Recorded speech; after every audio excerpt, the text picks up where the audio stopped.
Olá pessoal, tudo bem? Eu sou Carlos Alberto e você está no canal Estante e Prateleiras. Hoje nós vamos trabalhar este livro, olha. São Bernardo, de Graciliano Ramos. É um clássico. É um clássico que nós vamos trabalhar e vamos sentir o maior prazer, porque você vai gostar desse livro.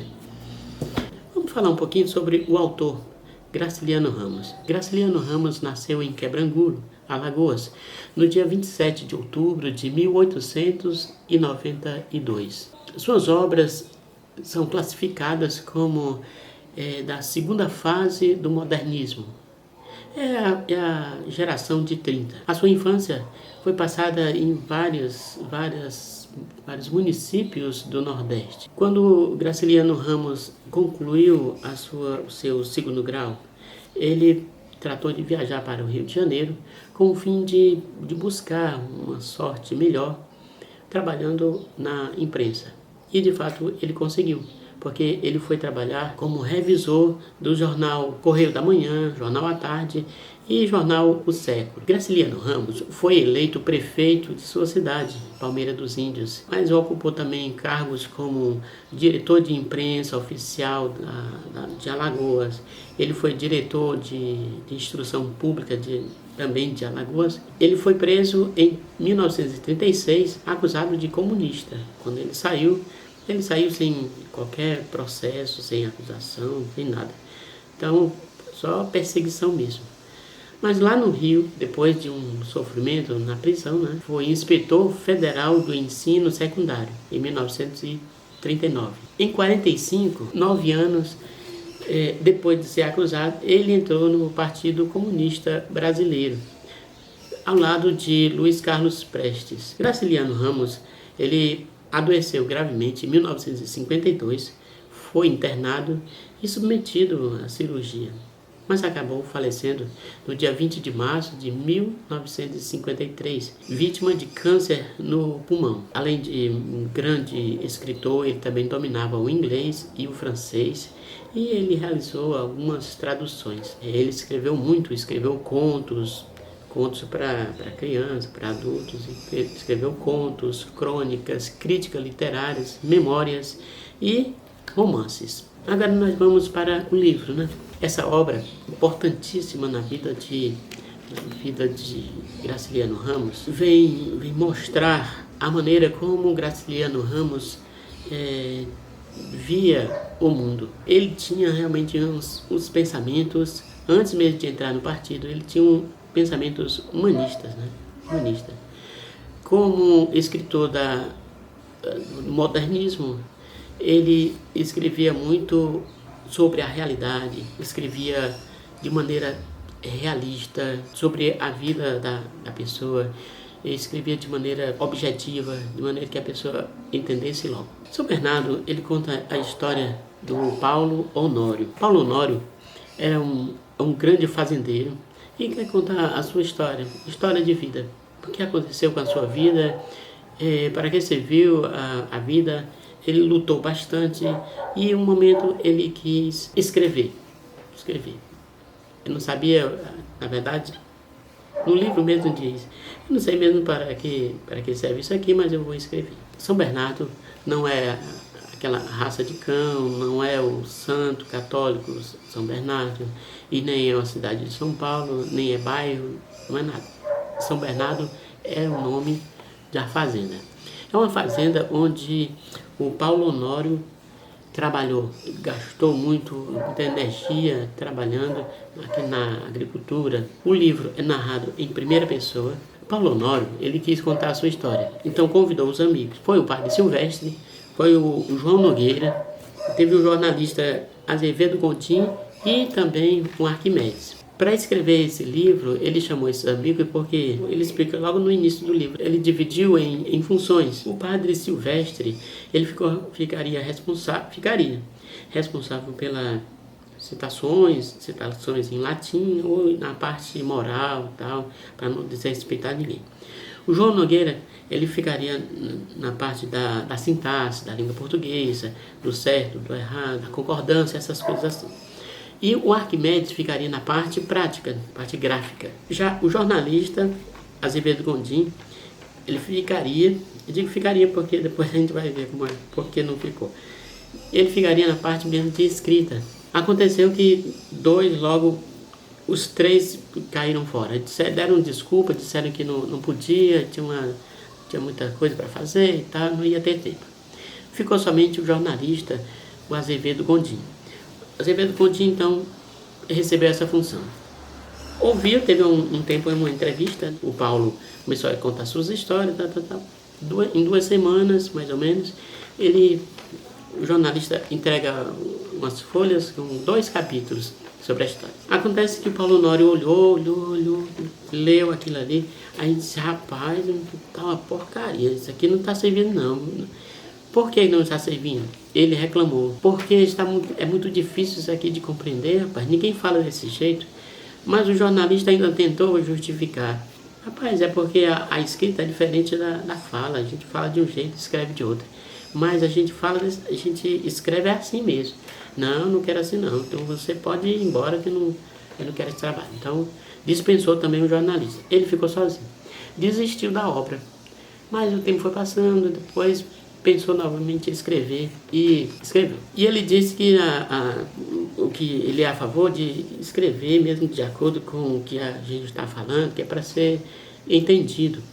Foi assim que ele fez. Ele escreveu da maneira dele. E ele começa dizendo que logo que ele não pula essa parte da infância. Da infância, porque ele fez muitas donações. Se fosse escrever sobre a infância, ele teria que pular muitas coisas. Tem lá escrito, eu acho muito interessante essa parte. Mas teria que pular muitas coisas, porque tinha coisas que não podia escrever. Então, ele só disse que no tempo de criança, de menino, ele ajudava um cego, né? E levava muitos cascudos, muitos tapas desse cego. Foi um trabalho dele para ganhar uns trocados. A outra coisa que ele só disse 2 coisas. A outra é que ele não teve pai e mãe, não tinha pai e mãe, foi abandonado, nem sabe o nome, mas ele lembra de uma negra, uma senhora, ela fazia doces e o menino ajudava a vender. Então, é isso aí. O tempo passou, então chega nos 18 anos, tem a primeira namorada. Essa menina também namorou um tempo com ele, tá? Só que depois ela se engraçou para outra pessoa, meteu a faca nele e tal, e cometeu o crime e acabou sendo preso. Na prisão, ele aprendeu a escrever e a ler. Quando saiu, ele já estava interessado, não estava interessado em amor e nada, ele estava interessado somente em ganhar dinheiro. Pediu dinheiro emprestado e multiplicou, ganhou 100 mil réis e multiplicou.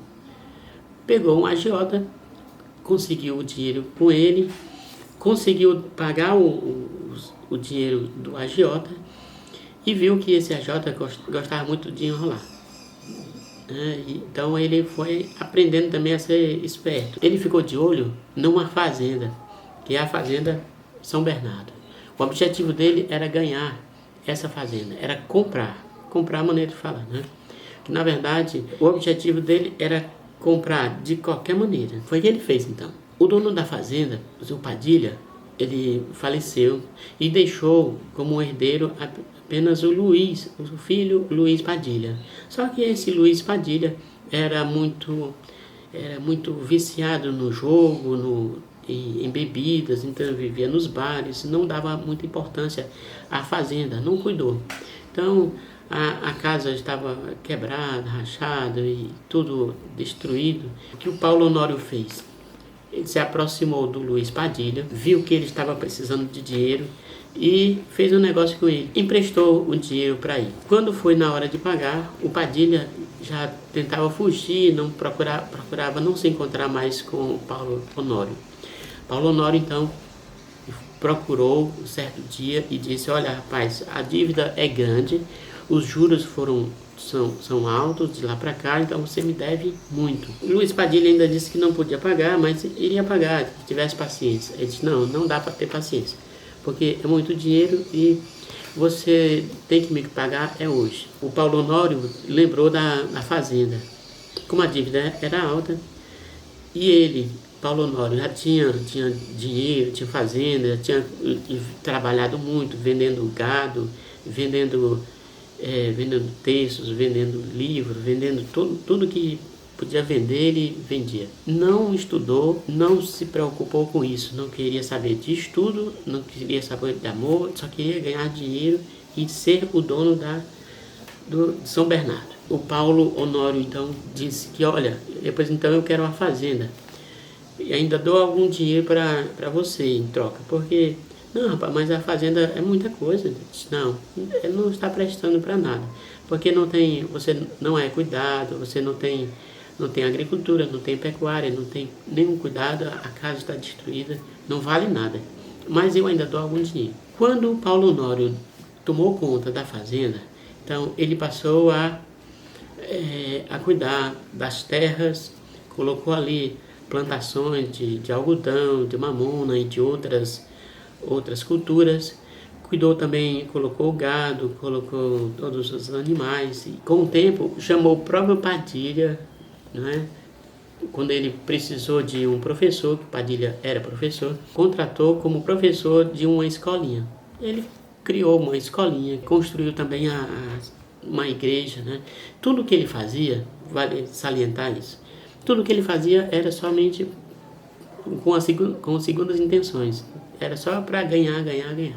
Construiu a igreja para ganhar a simpatia do padre, ganhar da igreja, construiu a escola também para ganhar a simpatia do governador, da província e tudo mais, e ganhar mais dinheiro, ganhar simpatia, tudo, né? Então tudo ia ele ganhando. Ele progrediu bastante, mas cresceu muito, só não na educação. E ele sabia que não tinha crescido nessa parte. Ele entendia de agricultura, ele entendia dessa parte da fazenda, de cuidar da fazenda, tudo. Mas de escrever, de poesia, esse negócio de cultura, não era com ele. Resultado, quando ele já tinha todas as coisas, ele lembrou em determinado momento, quando ele morresse, para quem ele deixaria. Então resolveu casar, porque precisava de um herdeiro. Ele lembra bem, eu não sou muito para esse negócio de amor, de namorar, de gostar de mulher, disso, daquilo, não. Porque o meu negócio é ganhar dinheiro, é capitalismo, eu sou capitalista. Mas precisava de alguém. Quando ele pensou nisso, pensou na filha do juiz, na irmã do jornalista e assim por diante, nas mulheres que estavam ali com quem ele poderia casar. O certo é que ele encontrou uma moça, a Madalena, e foi conversar com ela. Você está numa idade, eu não sei qual a sua idade, você é novo, mas eu queria fazer uma proposta para você. Eu preciso de um herdeiro. E ele foi logo direto no assunto, não foi falar sobre amor, de paixão, não. O que eu quero é casar. Eu já passei da idade, já está com 50 anos, ou com 45, se não me engano. Com 45 anos, 46, tá? Mas eu preciso casar para deixar um herdeiro.